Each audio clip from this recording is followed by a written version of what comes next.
Stíny pozdního odpoledne se dloužily na opuštěné nádraží.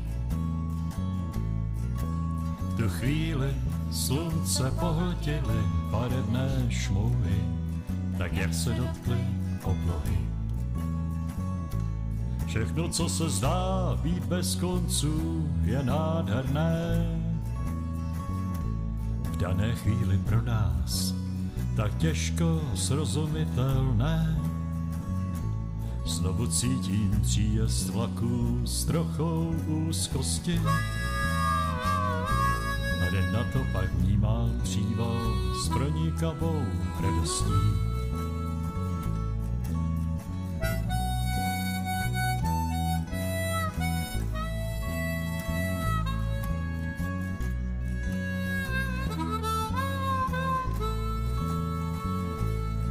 Najednou natáh ruku, uchopil mě za paži.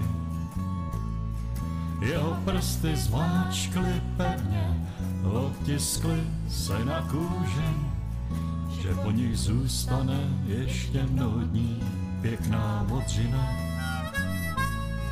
Nemusel ani slovo říct, vím, co to znamená. Ještě dlouho mlčky klidně seděl dál.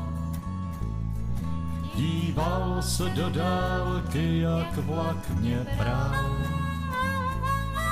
Ještě dlouho držel ruku nahoru, až mu vagón zmizel v prázdném prostoru.